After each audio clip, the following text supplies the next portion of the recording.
What is going on, guys? It is Ollie, and I hope you guys are all well, staying positive and testing negative. Obviously, getting creative out here with the old Corona, COVID, whatever you want to call it, the kind of introductions and whatnot. But I hope you guys are all well. Obviously, fresh off the international break, which, to be fair, many have their own individual opinions on, and I share the opinion of the fact that it was so unnecessary. And judging by the performances that England put in, where it was nothing short of interesting. Let's leave it at that. I guess the less said the better. But we're here. We're going to be talking about Arsenal against Manchester City. Obviously, this weekend, a massive game for both teams. Obviously, such an early stage of the season, and both teams are obviously going to go out and try and get that W because, again, the fact that it is so early on in the season, obviously playing one of the big six, the top six, I guess, or top four, depending on how you look at it, depending on your interpretation of, what constitutes, a top team. But yeah, with that, that all being said, I'm going to be going through the lineups, going to be going through, obviously the predictions and opinions. And obviously, when I say opinions, I mean yours as well. So please leave it down in the comments if you do have an opinion on either side or want to voice your own opinion on your side. Please leave it down in the comments.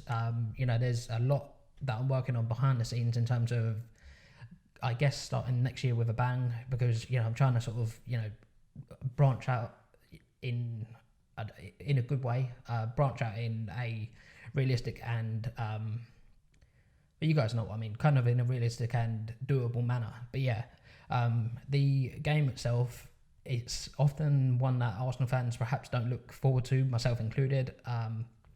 It's one throughout the season where you look at it and think, oh God, Man City are in town, or we've got to go up to Man City, or whatever it may be, whether it's home or away, or or at neutral ground for that matter. Speaking of neutral grounds, obviously we all knew what happened when Arsenal played Man City before, which obviously sparked off Twitter going into absolute meltdown, and obviously all the football memes that came out and, whatnot.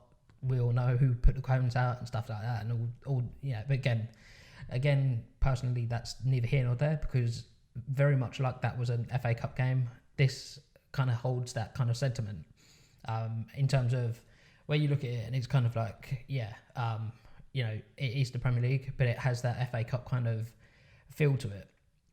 As in, what I mean, it's going to come down to a moment of brilliance. It's going to come down to who holds the nerve on the day, much like most football games, you could obviously say. But again, against one of the top six, it's it is just so important.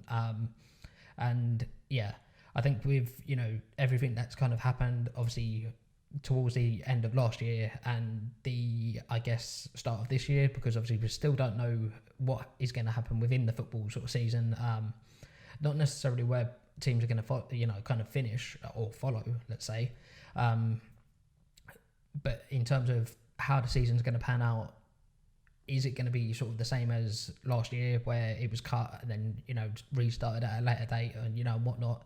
Because this international break, I've got to obviously touch on it because obviously it's such at large and obviously a clear component as to certain personnel not being able to be selected for their retrospective teams, because obviously you've got the likes of Kieran Tierney, which he played for Scotland and now has to self-isolate because he's now, apparently because he was in contact with, I guess, his teammates who, I think 2 or 3 of them had COVID, or they had symptoms of COVID, so now he has to isolate up in Scotland, which obviously puts us now, I guess you could say, we'll just stick Saka at the back or stick Maitland-Niles at the back, but it's not the point, because point is when one team looks at another and they look at obviously certain positions because they may be stronger in certain areas than we are.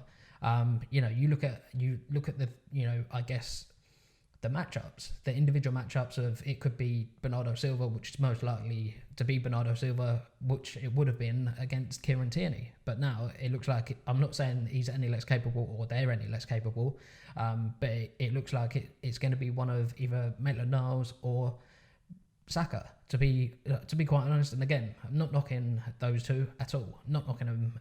And obviously, there is Kolasinac there as well, which again, he may be the go-to because he's, I guess, more sort of suited to play that role. But ultimately, we will wait and see. I'm going to give you my lineup as the video goes on, but yeah, the that particular sort of area, because obviously as videos in the past I've said, the midfield, I guess the midfield is where the game is won and lost. As most top teams have got a real top midfield. If you like the likes of obviously Liverpool, you've got Chelsea in there, you've obviously got the City in there, and whatnot. They beat teams in all aspects, in all areas. Maybe their defence is perhaps this year not as big as, or maybe not as strong as times have gone by, because in many aspects they haven't replaced Company, and there's a few others that are, obviously I know there's Kevin De Bruyne. He's a massive doubt for them, which is obviously a massive plus for Arsenal, and for us. So there are kind of, I guess, the individual matchups, as I alluded to, is where the game is going to be won and lost. Because obviously when you've got the likes of Aubameyang, and what I'm hoping, obviously, as you'll see when I put somewhere on the screen at some point, it may be at the end, but I'll put my lineup, and obviously kind of, well, you'll hear my reasons why as to why I would personally go with that lineup. But when I mentioned in the midfield, obviously Arsenal have got a massive and have had a massive new addition. Obviously Thomas Partey, no Thomas, no Partey, as as the saying goes. He's going to be a massive I guess incentive and a massive talking point, obviously in the lead up and in the build up, and hopefully he's able to just add that inner steel and the backbone that Arsenal have been lacking since the likes of players gone by. You could mention Patrick Vieira, you mentioned Gilberto Silva, you mentioned all those, that have been like almost unsung heroes. They've done the legwork, I guess like the work that not everyone wants to be doing or seem to be doing. So yeah, that, again, that would be reflected upon my final lineup, and those who are not in the final lineup will be basically on the bench. So you can kind of, obviously, whoever's not selected in the starting lineup, you can see on the bench either side, or or whatever. But yeah, I guess, because we're talking about lineups, I might as well just I'll jump straight in. Leno's got to be in goal, obviously, for various reasons. He's Arsenal's number one, and rightfully so. Obviously with the departed Emi Martinez, I think that's obviously kind of, I guess, now shorn up and sewed up, for a better word, the particular goalkeeping slots as such. I know we brought in I think it's Runar Ragnarsson, which, again, he may get some game time, within the cup or, whatever, obviously when Leno needs a rest. But Leno going in goal, obviously doesn't really need an explanation, because, again, now Martinez is gone. Didn't really, that was kind of, he did play very, very well, and he I guess he did make it his own. But now Leno is back, and he's back fit. Touchwood, he stays, obviously fit. Moving from right to left, obviously Hector Bellerin coming in at the right back slot. I think much like Leno, doesn't really need a particular explanation, let's say, because let's be honest, he's been and has divided opinion since getting that really, really horrific injury, which obviously ruled him out for a long time. And obviously everything kind of off the field in terms of his diet, this and that, and he's not looking the player he was and whatnot. This year, touchwood, again, he's become the Hector Bellerin that we all know he's capable of, and he will know that he's capable of. And it must be very, very rewarding for him to see the progress that he's made and whatnot. But anyway, moving from right to left, obviously the first of the centre-back pairing, I would go with Gabriel, obviously, because, well, again, Gabriel, he's looked solid since being put into the side, and obviously since being bought from Lille. I think he's obviously very much a starter in particularly, obviously particularly in our defence, but I think in many other defences as well within the Premier League. And anyone else that does say otherwise, but then it kind of comes down to a bit of saltiness and a little bit jealousy. But anyway, that's not and even we Arsenal done really well to pull off such a signing. But partnering him, I'd go with his fellow countryman David Luiz. Obviously, we know what happened with Luiz against Man City when I think he was sent off, or he gave away a goal and then was sent off within a really short period of time.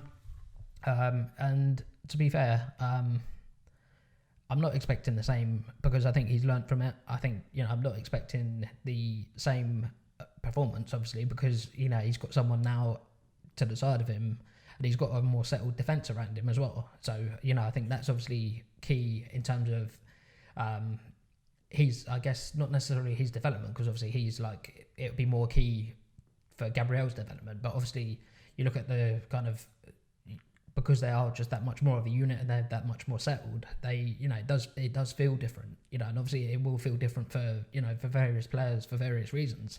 But that's kind of that's why I've gone with those 4 players as selected as of now.